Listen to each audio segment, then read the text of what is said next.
거꾸로 된 하나님 나라라고 하는 그런 제목입니다. 그 완전히 업사이드 다운, 위에 있는 것이 이 밑으로 내려오고 밑에 있는 게 위로 가고 한 그 업사이드 다운 킹덤, 그런 거꾸로 된 하나님 나라, 이제 그런 것인데, 그것을 말씀을 통해서 또 우리 현실 속에서 한번 살펴보기로 합니다. 여러분, 이 사진 많이 보셨죠? 이게 우리 뭐 몇 년도 사진일까 하는 것은 여러분들이 다 잘 아시겠죠. 예, 1945년. 자, 근데 정확하게 이게 이 며칠 날 사진인 것 같아요. 예, 아마 대부분이 8월 15일이라고 얘기할 거예요. 우리가 일제가 망하고 이제 그 천황이 항복 선언하고 이제 그것을 라디오로 들었던 조선족 우리 민족이 그냥 막 일어나 가지고 이런 모습으로 광장에 나와서 광장이라고 보기는 어디 뭐 시골 마을 같은데, 거기 나와서 이렇게 막 만세 부르고 그랬으라고 생각하지만, 이 사진은 정확하게 8월 16일 사진입니다. 15일은 정작 조용했습니다. 왜? 도대체 천황이 말하는 게 이 식자들이나 엘리트들은 좀 알았어도 저게 뭔 소린지를 잘 몰랐던 거예요. 그러다가 이제 그거가 해설이 되고 뭐 이렇게 입소문으로 막 퍼져가고, 그날 밤은 그 15일 날 밤은 난리가 난 거죠. 사람들 그러면서 이제 그 다음 날 이제 해가 떠서 이렇게 다 모였다고 그렇게 얘기합니다. 광복의 이 소식이 이렇게 민중들한테 전달되는 이런 이제 좀 약간 시차가 있었던 것 같아요. 자, 우리 이런 그 어떤 승리, 또 광복, 해방, 이 소식이라는 건 굉장히 기쁜 소식이죠. 그렇죠? 우리가 잘 알고 있는 이 마라톤 대회, 뭐 잘 아시는 것처럼 이것은 이 전쟁에서 피어난 꽃, 마라톤, 그렇게 이제 돼 있는데, 에, 그거는 잘 아시듯이 기원전 490년에 아테네하고 이 페르시아하고 싸울 때 아테네의 군인이 병력이 10분의 1밖에 안 됐습니다. 그러니까 질 게 뻔한 싸움인데 오히려 승리했습니다. 그렇기 때문에 거기 이 피디피테스라고 하는 병사가 이 40여 킬로를 달려가지고 가서 기뻐하라, 우리가 이겼노라 하고 그 자리에서 죽었습니다. 거기가 이제 마라톤 광장이었기 때문에 거의 그 전투가 일어난 곳이, 그래서 그것을 기념해 가지고 우리가 잘 알고 있는 것처럼 마라톤이라는 게 생긴 겁니다. 자, 이렇게 전쟁에서 승리했다, 또 어떤 해방됐다 하는 거는 어마어마한 굿 뉴스죠. 그렇죠? 자, 이런 점에서 오늘 말씀 보는 이사야서 52장 7절의 말씀은 바로 이제 그런 일들이 앞으로 이스라엘 가운데 일어날 거다. 이제 계속해서 뭐 아시리아에 망하고 바벨론에 의해 망하고 바벨론으로 포로로 끌려가고 그런 우울한 얘기들이 많았는데, 그래서 많은 사람들은 하나님이 과연 살아계신 거야? 하나님이 우리를 다스리실까? 하나님이 떠나신 거 아니야? 그랬는데 여기 이제 반전이 되는 그런 메시지들이 나오고 있습니다. 7절에 좋은 소식을 전하며, 굿뉴스죠. 평화를 공포하며 복된 좋은 소식을 가져오며 구원을 공포하며 시온을 향하여 이르기를 내 하나님이 통치하신다. 예.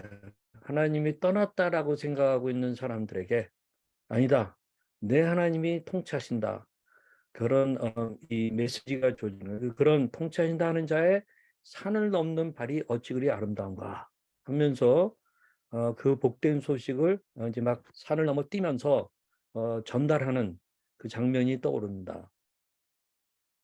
제가 이제 이것을 조금 그 이런 일들이 이제 실질적으로 난 것은 이게 이사야 시대였는데, 이사야가 거의 한 150년 후에나 일어날 고레 수왕에 대한 예언까지 해요.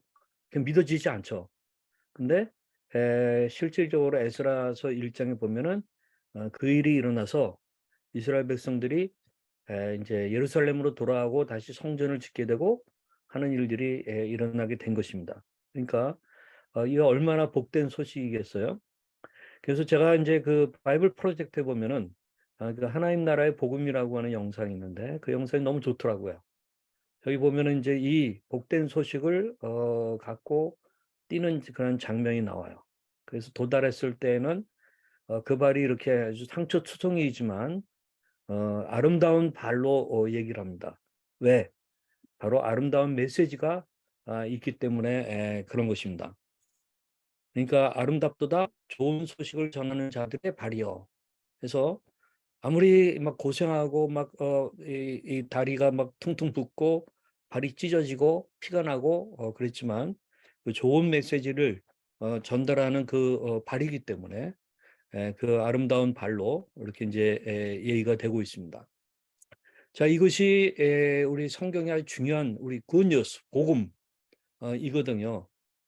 그러니까 우리가 지금 다운돼 있고 우리가 혼란스러운 일이 있고 하나님의 우리의 자녀인데 우리에게 어려움이 있다 해가지고 하나님이 떠나신 건 절대로 아닙니다. 하나님이 통치하신다.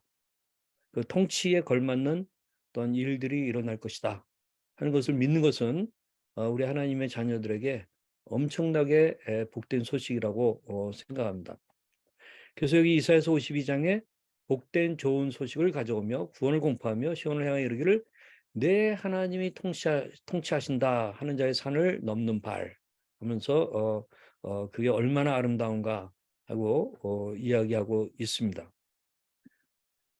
이 하나님 나라의 복음, 그렇죠? 이 하나님 나라의 가장 핵심적인 개념이 뭐 하나님이 통치하시는 나라예요. 우리가 뭐 대한민국의 주권이 통하는 그런 나라가 대한민국의 영역이죠, 그렇죠? 이 하나님의 주권이 나타나는 통치하시는 그게 하나님 나라예요. 이것은 저 세상에서만 일어나는 것이 아니라 이 세상에서도 예수 그리스도를 우리가 알게 되면은 그분이 우리 안에서 통치하시는 일이 일어나요. 요즘에 우리 이 ESG 해가지고 기업에 관련해 가지고 뭐 여러 가지 얘기하는 중에 거기 G라는 건 governance, 지배 구조를 얘기하거든요. 지배 구조가 얼마나 건강한가? 이 지배 구조란 굉장히 중요해요. 나의 삶의 지배 구조는 무엇인가? 아, 우리 애들의 지배 구조는 무엇인가? 이거 굉장히 중요하거든요. 바로 복음이라는 건 뭐냐? 하나님이 나를 하나님 나라가 내 안에 임했다. 통치가 일어났다. 하는 그러한 이야기가 하나님 나라의 복음입니다. 근데 그 하나님 나라는 이 세상의 나라의 질서나 구조에 비교해서 본다고 한다면 또는 관습이나 문화에서 보게 되면은 upside down kingdom, 위에 있는 게 아래로 내려오고 아래에 있는 게 위에 하는 거꾸로 된 하나님의 나라라고 하는 그런 이야기입니다. 이것을 쭉 성경에서 쭉 점진적 계시로서 얘기를 해나가다가 이제 예수 그리스도가 마지막 때 오시면서 결정적으로 그 예수 그리스도와 연관해서 그 얘기를 하고 있어요. 아름답다, 좋은 소식을 전하는 자들의 발이여한것 같다 하면서 하는데 로마서 10장 15절인데 그 전에 보게 되면은 그를 믿는 자는 부끄러움 당치 않는다. 한 분이신 주께서 모든 사람의 주가 되사 그를 부르는 모든 사람에게 부여하시도다. 누구든지 주의 이름을 부르는 자는 구원을 얻으리라 하면서 예수 그리스도에게 이사야서 52장 7절의 말씀을 연결해서 이야기하고 있습니다. 그것을 이제 우리가 좀 보겠는데 우리가 보통 이 가버넌스, 지배구조, 통치구조 그럴 때에 뭐랄까 옛날 우리 그 고대 근동으로 돌아가게 된다고 한다면 이렇게 이 병력이 있어야 되고 그다음에 어떤 정치력과 강제력이 있는 그것이 굉장히 중요했습니다. 근데 하나님 나라는 그런 힘은 없는 게 아니에요. 그렇지만 그런 것으로 이루어지는 나라는 아니에요. 그런 점에서 이제 거꾸로 된 하나님 나라라고 세상에서 얘기할 수가 있는 건데, 예를 들면 이런 거예요. 여기 아주 막강한 어떤 골리앗 같은 사람이 여기 하나님의 자녀에 대해서 칼을 들고 막 위협하고 죽이려고 합니다. 그러나 이 하나님의 자녀는 거기에 겁먹지 않습니다. 이 거인의 이 어떤 취약한 곳인 무릎을 이렇게 감싸면서 붕대를 감아주고 그렇게 합니다. 이에 대해서 이 병사는 놀랍니다. 그래서 마침내 칼을 떨어뜨리고 오히려 감동을 받는 그런 모습을 이야기하고 있습니다. 그러니까 이 땅에서 하나님 나라의 백성들의 삶이란 이런 것입니다. 그래서 우리가 신약 성경에 보게 되면은 그 모습이 거꾸로 된 하나님의 나라라는 걸 알게 되는데, 예를 들면은 갈라디아서 5장에 밑에 이런 짓을 하는 사람들은 하나님의 나라를 상속받지 못합니다. 해서 이런 짓에서 해당하는 게 뭐예요? 우리 뭐 육체 행실 쭉 하면서 얘기 나오는 그런 것들인데, 그게 우리 일상 속에서 보는 거고 신문에서 맨날 보는 거고 뉴스에다 나오는 얘기고 드라마의 스토리들이고 그런 거거든요. 근데 에, 그런 짓을 관습적으로 하고 그 문화 속에 그냥 스며들어 살아가고 있는 것은 하나님의 나라를 상속받지 못한다. 그 어떤 사람이 하나님의 나라를 상속을 받냐? 그러면서 22절에 성령의 열매, 우리가 잘 아는 9가지 열매에 대해서 얘기하죠. 사랑, 기쁨, 화평, 인내, 친절, 선함, 신실, 온유와 절제. 근데 중요한 게 이렇게 하면 이런 것을 막을 법이 없다. 이런 것들을 막을 법 없다. 라고 얘기하고 있어요. 근데 그것은 그리스도의 예수께 속한 사람은 정욕과 욕망과 함께 자기의 육체를 십자가에 못 박는다 하는 그런 걸 통해서 나타난다는 거죠. 그러니까 이 현실 세계 속에서는 이런 하나님의 이 자녀들, 또 그 자녀들의 심령을 그리스도가 통치하시는데, 하나님의 어떤 가버넌스, 지배 구조가 그 안에 일어난 건데, 그것이 이 실제적으로 이런 위기 앞에서 그 어떤 강력한 그런 힘 앞에서 무릎 꿇지 아니하고 오히려 그들의 상처를 이 싸매주고 하는 쪽으로 나타난다는, 이게 거꾸로 된 하나님 나라의 그 위력인 것입니다. 자, 여기 보게 되면 예수님이 공생애를 사실 때 어떤 로마의 백부장이 오게 됐어요. 자기의 하인이 죽을 병에 걸린 겁니다. 그래서 예수님에 대한 소문을 듣고 이 백부장이 예수님 앞에 드디어 무릎을 꿇게 되는 그 놀라운 모습을 보게 되는데, 아, 이것은 그냥 한 가지 사건이 아니라 로마의 백부장이 그 당시 이 무리들을 좀 이끌고 다니는 예수라고 하는 존재 앞에 주라고 얘기하고 이 로드십, 그의 주권을 인정하는, 그것은 자기가 속한 로마의 이 가이사의 어떤 통치를 좀 부정하는 그런 거나 똑같은 거거든요. 근데 이 사람의 심령 속에서는 이미 예수 그리스도의 통치를 받아들인 지배 구조가 바뀐 거예요. 그래서 이제 그가 이렇게 무릎을 꿇고 이 예수님에게 어떤 이제 이 도움을 받는 그런 모습이 나오는데, 그게 이제 누가복음 7장에 나옵니다. 뭐 제가 이거 다 읽지 않도록 하겠습니다. 여러분 다 잘 아시는 그런 내용이죠. 근데 이것이 이러한 무릎 꿇음이 실제 이 파워 있게 나타나는 것은 예수님의 지배 구조가 백부장의 심령 속에서만 일어나는 것이 아니라 그가 요청했던 하인의 병이 고쳐지는, 거기 10절에 보면 보내었던 사람들이 집으로 돌아가 보매 종이 이미 나아 있었더라 하는 그런 얘기를 하고 있습니다. 그것은 종교적이고 심리학적인 문제만이 아닌 하나의 역사 속에서 일어나는 그런 일이라는 것을 얘기하고 있습니다. 그리고 나서 여기 한 과부가 이 죽은 아들, 자기의 이 독자인 아들이 죽었는데 예수님이 그 행렬을 보고 이 불쌍히 여기면서 울지 말라 하면서 관에 손을 대니까 이 예수님이 청년아 내가 내게 말하노니 일어나라 하심에 죽었던 자가 일어나 앉고 말도 하거늘 예수께서 그를 어머니에게 주시니 하니 그런 일들이 일어난 거예요. 예수님은 이런 권세가 있는 분이세요.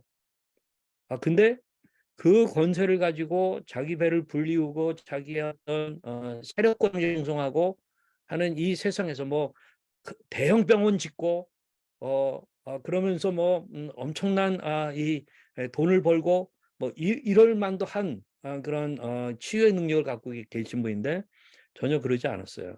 그러면서 그는 질병과 고통과 및 악기 들린 자를 많이 고치시고 또 많은 맹인을 보게 하시니라.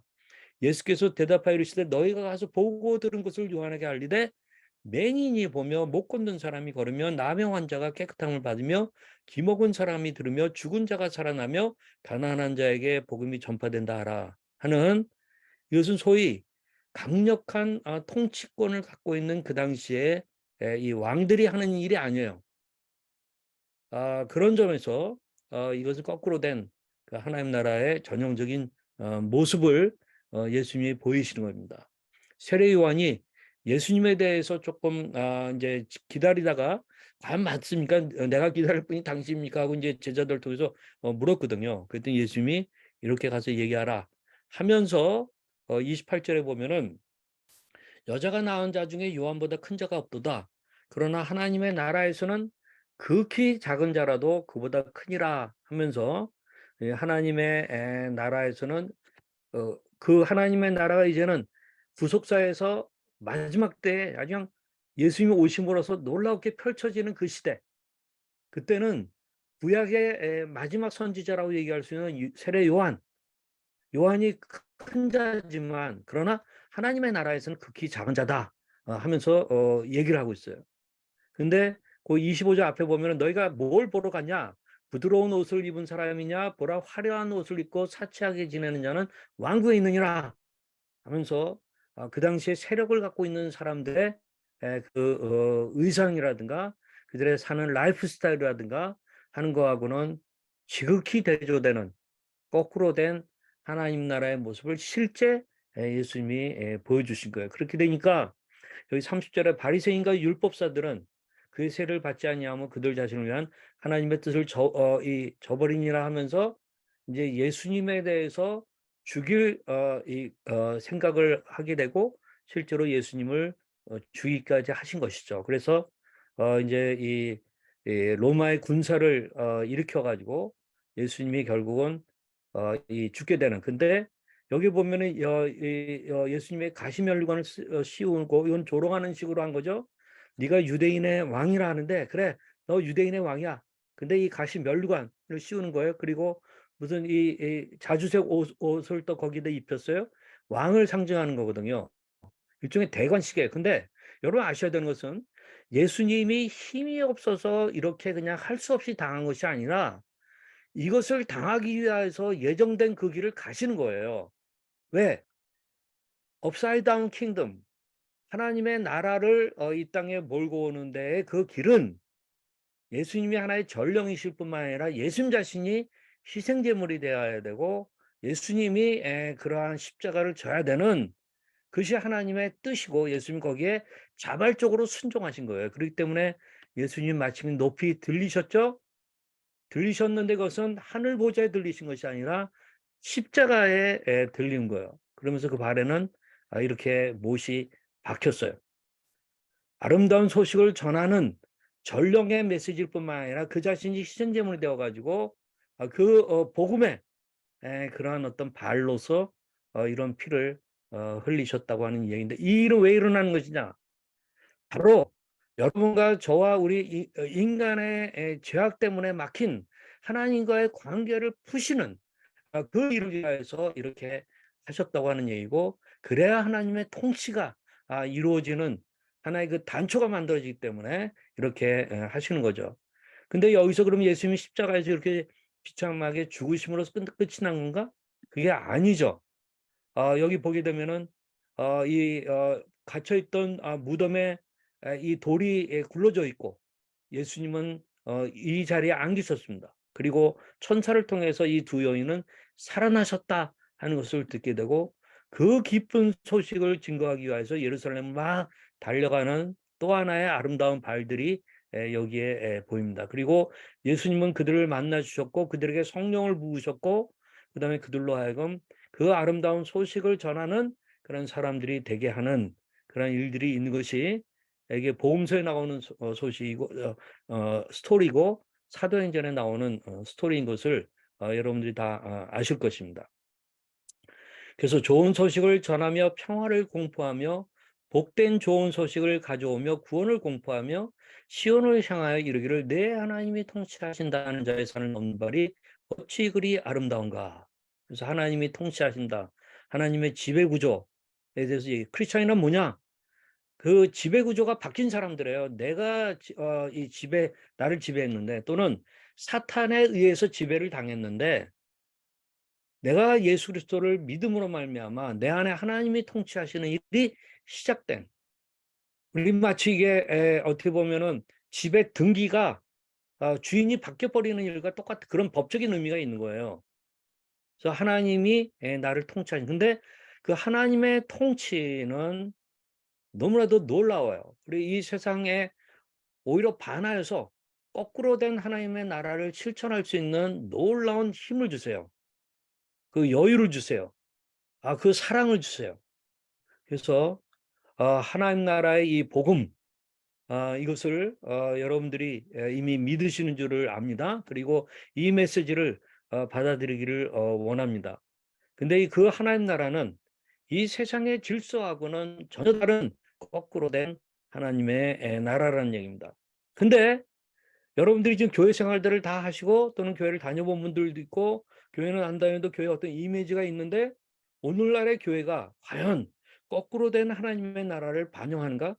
교회는 곧 하나님의 나라는 아니에요. 그러나 교회는 태양이 하나님의 나라라면 달이 그 빛을 받아가지고 비춰주듯이 일종의 교회라고 하는 것은 하나님의 나라를 반영하는, 이렇게 비춰주는 그러한 것이 교회예요. 근데 교회를 보면 그 거꾸로 된 하나님의 나라의 모습인가 아니면 어떻게 보세요?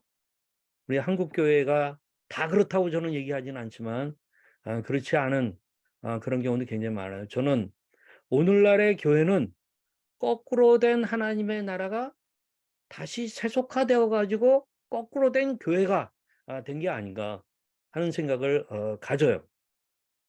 여러분들 한번 교회 생활을 한번 살펴보시기 바랍니다.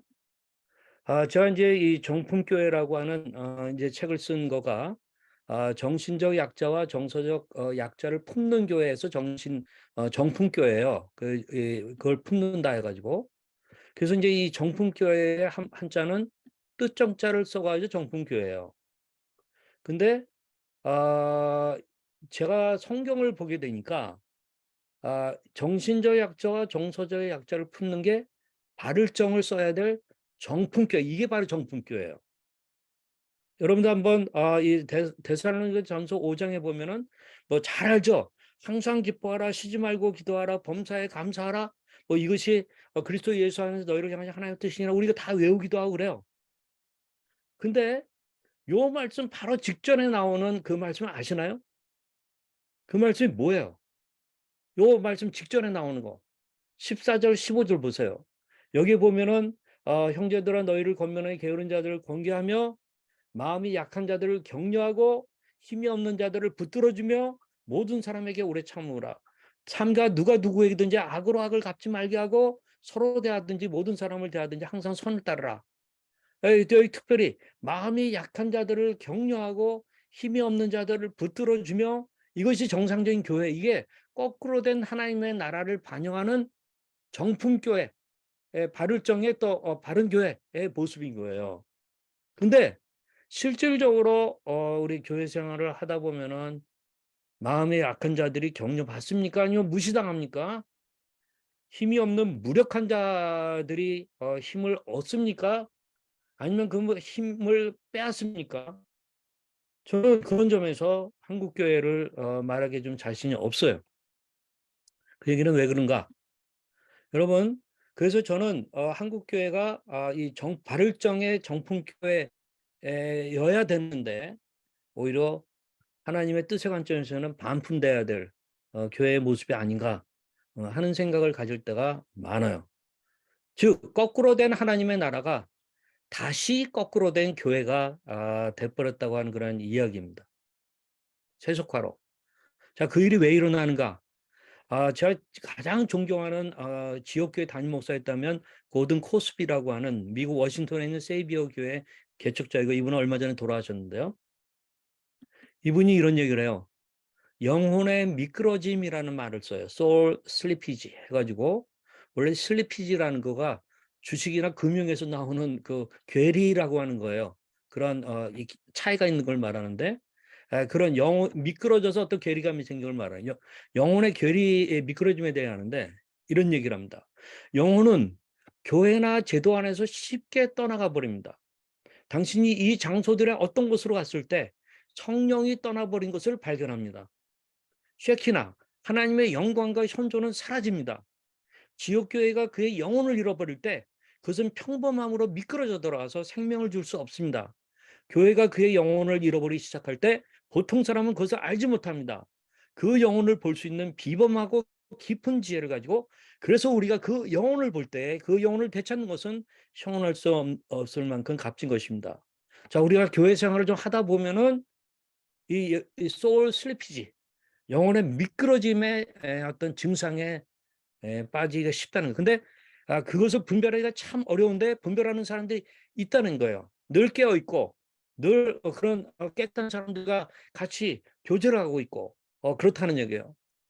그래서 우리가 교회 생활하고 직분도 있고 막 그러지만은 어느 사이에 우리는 영혼의 미끄러짐에 빠져가지고 거꾸로 된 하나님 나라를 반영하는 교회가 돼야 되는데, 오히려 그것이 다시 거꾸로져 가지고 세속화된 그런 모습으로 나타나는 교회 생활을 하면서 우리는 안심한다는 얘기예요. 고든 코스비는 말합니다. 영혼은 제도나 교회 안에서 쉽게 떠나버린다고. 한국 교회가 대형화를 추구할수록, 한국 교회가 성장과 안정을 추구할수록 우리의 영혼을 잃어버리는 것은 아닌지, 우리의 욕망을 중심에 둠으로 점점 하나님의 영광과 현존은 떠나버리는 것이 아닌지. 제가 이 한국 교회 대형화라고 할 때 저는 우리 사랑의 교회 개척할 때부터 있었거든요. 그리고 그 교회가 뭐 100명, 1000명, 5000명, 10,000명, 20,000명, 30,000명 이렇게 되는 과정을 저는 경험했거든요. 그리고 저는 거기에 제가 우리 사랑의 교회 부교역자였다라는 말보다는 저는 부역자였다는 말을 해요. 부역자. 영혼이 떠나가는 교회의 부역자. 거기에서 콩고물 먹고 거기에서 어떤 생활하고 그걸 누리고 하는 일들에 젖어 있었던 사람인 것입니다. 그러나 하나님은 그것을 다시 거꾸로 된 그런 모습을 다시 거꾸로 하기 위해서 굉장히 많이 손을 대셨어요. 어떻게 우리의 영혼을 되찾을 수 있을까요? 어떻게 영혼이 살아나는 그런 교회를 만들 수 있을까요? 이게 우리가 당연히 던져야 될 질문입니다. 가장 작은 자, 소외된 사람 한 사람이 동정이 아닌 진심으로 한 인격과 영혼으로 환대를 받고 자신을 당당히 드러낼 수 있는 그런 곳에서 영혼은 살아납니다. 심지어 잃어버린 양 한 마리를 위해 99마리를 버려두고 한 마리 양을 찾아 나서는 그 어리석은 헌신의 마음 속에서 영혼은 살아나고 생명은 찾아오며 기쁨의 축제는 시작됩니다. 그래서 다시 거꾸로 된 하나님의 나라의 모습을 반영하는 그런 교회가 될 때 그렇게 된다는 그런 이야기입니다. 저는 우리 아둘람 코이노냐가, 여러분들이 다 교회 생활 하시는 분들이 대부분이죠. 영혼의 미끄러짐에 혹시 빠져 있지는 않나 생각하고 그것을 자각하시게 됐다고 한다면, 여러분들은 이 교회 속에 교회를 이루셔야 됩니다. 여러분들 교회를 떠날 수는 없어요.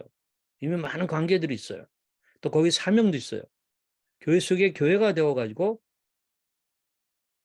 그 교회들이 바뀔 수 있도록 하는 그런 역할들도 하고, 또 여러분들이 살기 위해서 가장 작은 자, 소외된 한 사람 한 사람을 살피는 그러한 일들이 일어나는 우리 코이노냐가 될 수 있기를 원합니다.